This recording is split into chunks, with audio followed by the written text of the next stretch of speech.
कभी सोचा है कि कोई भूतिया कहानी सुनकर सच में हमारे रोंगटे क्यों खड़े हो जाते हैं?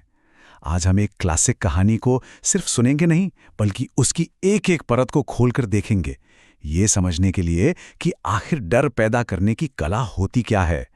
तो चलिए इस कहानी के जरिए डर के पीछे की साइकोलॉजी को समझते हैं और इस खौफनाक पहेली के हर टुकड़े को जोड़कर देखते हैं।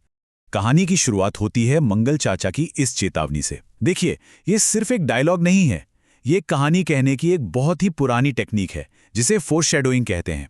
ये शब्द मन में बेचैनी का एक बीज बो देते हैं और हमें धीरे से ये बता जाते हैं कि आगे जो कुछ भी होने वाला है वो बहुत रहस्यमयी और शायद खतरनाक भी होगा। ठीक है, तो कहानी के पहले हिस्से में चलते हैं। यहाँ हमारी मुलाकात होती है रामू और मंगल चाचा से, लेकिन इनसे भी ज्यादा जरूरी है इनके बीच का टकराव। एक तरफ है रामू का मॉडर्न लॉजिक और दूसरी तरफ मंगल चाचा का पुराना अंधविश्वास।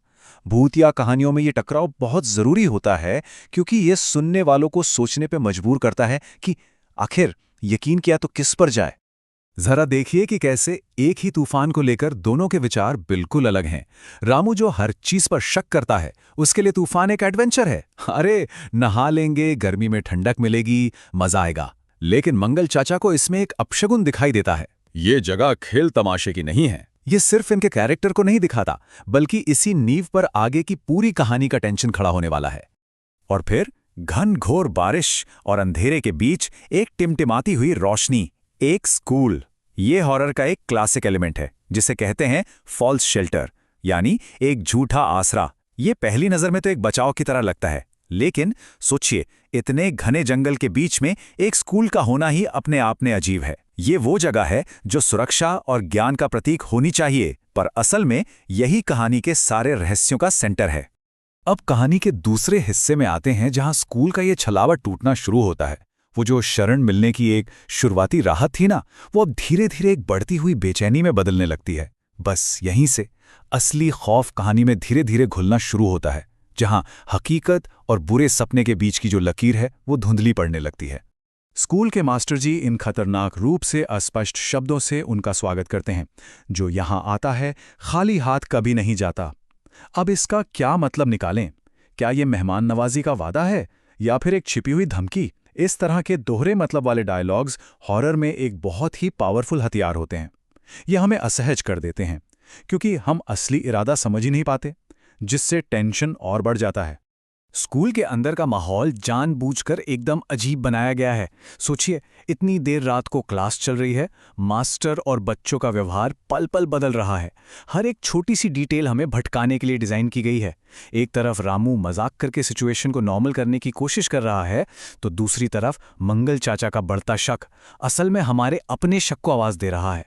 हमें भी उनकी तरह लगने लगता है कि यहाँ हकीकत के नियम लागू नहीं होते।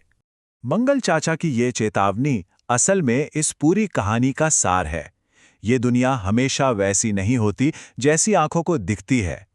असलियत तो परछाइयों के पीछे छिपी होती है। ये शब्द कहानी के मेन थीम को हमारे सामने रख देते हैं कि हमारी आंखें हमें धोखा दे सकती हैं। जो हम देख रहे हैं जरूरी नहीं कि वो सच हो।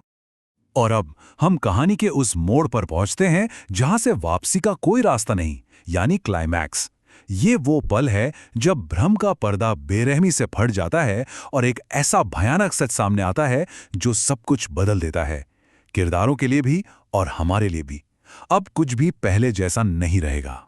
अगली सुबह कहानी हमें वापस नॉर्मल दुनिया में ले आती है।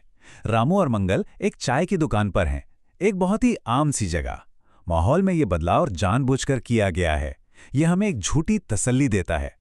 हमें लगता है कि शायद बुरा सपना अब खत्म हो गया है। ये एक ऐसा पल है जिसे खास तौर पर इसलिए रचा गया है ताकि सच जब सामने आए तो उसकी चोट दुगनी गहरी लगे।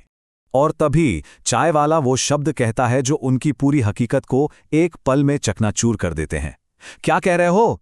वो स्कूल तो सालों से बंद है। वहां के बच्चे और मास्टर जी तो कब के मर चुके हैं। ये है कहानी का सबसे बड़ा ट्विस्ट। वो पल जब रामू की लॉजिक से भरी दुनिया ताश के पत्तों की तरह ढह जाती है। रामू का दिमाग अब बस एक खौफनाक सवाल में अटक गया है। तो क्या वो सब झूठ था? उसका सारा शक, सारा लॉजिक एक पल में हवा हो जाता है और उसकी जगह ले लेता है सिर्फ और सिर्फ डर। उसने जो कुछ महसूस किया, जो कुछ देखा, क्या वो सब एक छलावा था? ये वो पल है जब उसे मंगल चाचा की डरावनी हकीकत को मानने पर मजबूर होना पड़ता है। गांव का सरपंच उस स्कूल की दर्दनाक कहानी बताता है कि कैसे सालों पहले मास्टर ने बच्चों को अंदर बंद कर लिया था और गुस्से में गांव वालों ने स्कूल में आग लगा दी, जिसमें सब मारे गए। ये बैकस्टोरी बहुत जरूरी है। ये उस भूताज जगह को एक इतिहास देती है, एक वजह देती है। अब वो भूत सिर्फ डरावने नहीं हैं, वो एक भयानक ट्रेजेडी की गूंज हैं। और फिर आती है सरपंच की भयानक चेतावनी। उन आत्माओं ने अब इन्हें देख लिया है। जिंदा बचना है तो उन्हें एक रात और काटनी होगी। अब दांव पर लगी चीजें पूरी तरह बदल चुकी हैं। ये अब कोई अजीब सा अनुभव नहीं रहा, ये उनकी जिंदगियों की लड़ाई बन चुका है। वो अनजाने में ही उस शाप का हिस्सा बन चुके हैं। अब कहानी अपने आखिरी पड़ाव में है। किरदारों को भयानक सच पता चल चुका है और अब उन्हें स्कूल में बिताई उस रात के सीधे नतीजों का सामना करना है। कहानी सुनाने का दौर खत्म हो चुका है। अब जिंदा रहने की लड़ाई शुरू हो चुकी है। रामू और मंगल सरपंच के पुराने घर में छिपे हुए हैं और बाहर एक अजीब सा अप्राकृतिक सन्नाटा है। हॉरर फिल्मों में या कहानियों में अक्सर आवाज की कमी शोर से ज्यादा टेंशन पैदा करती है। ये सन्नाटा बहुत भारी है। ये आने वाले खतरे के इंतजार से भरा हुआ है, एक संकेत कि तूफान बस आने ही वाला है। और अचानक एक बच्ची की आवाज गूंजती है, अंकल, आप तो हमें वहीं छोड़ आए, पर हमने आपको नहीं छोड़ा।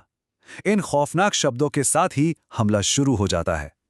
उनका वो जो सुरक्षित ठिकाना था, वो पल भर में एक जाल में बदल जाता है। रामू का डर अब अपनी इंतहा पर है। वो कांपती हुई आवाज में पूछता है, कौन है, कौन बोल रहा है? ये उसके किरदार के बदलने का आखिरी पल है। वो लॉजिक वाला रामू पूरी तरह से गायब हो चुका है और उसकी जगह एक ऐसे डरे हुए इंसान ने ले ली है जो अब अलौकिक शक्तियों में पूरी तरह से यकीन करने लगा है। और आत्मा का जवाब उनके सबसे बुरे डर पर मोहर लगा देता है। क्या बात है, इतनी जल्दी भूल गया हमें? अब सब कुछ साफ हो चुका है। बचने का कोई रास्ता नहीं है। ये टकराव होकर रहेगा। और फिर वो सामने आ जाते हैं, मास्टर और बच्चे, लाल चमकती आंखों के साथ। उनका इरादा एकदम साफ है। वो सिर्फ बदला नहीं चाहते, वो चाहते हैं कि रामू और मंगल भी उन्हीं की कहानी का हिस्सा बन जाएं, उसी ट्रेजेडी में हमेशा के लिए फंस जाएं।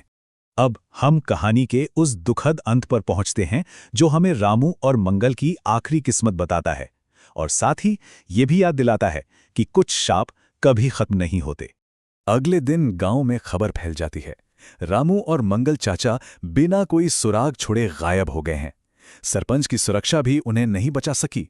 वो अब उस स्कूल के रहस्य में पूरी तरह समा चुके हैं, उसकी कभी न खत्म होने वाली कहानी का एक नया अध्याय बनकर। चाय वाले के आखिरी शब्द एक खौफनाक श्रद्धांजलि की तरह काम करते हैं।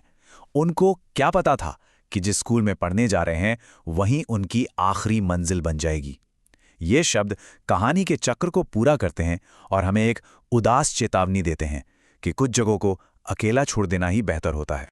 तो अंत में ये हमें एक सवाल के साथ छोड़ जाती है, जब एक भूतिया कहानी बार बार सुनाई जाती है तो क्या वो सिर्फ मनोरंजन करती है, या फिर क्या कोई कहानी इतनी शक्तिशाली हो सकती है कि वो नए किरदारों को अपनी ही कहानी में हमेशा के लिए फंसा ले?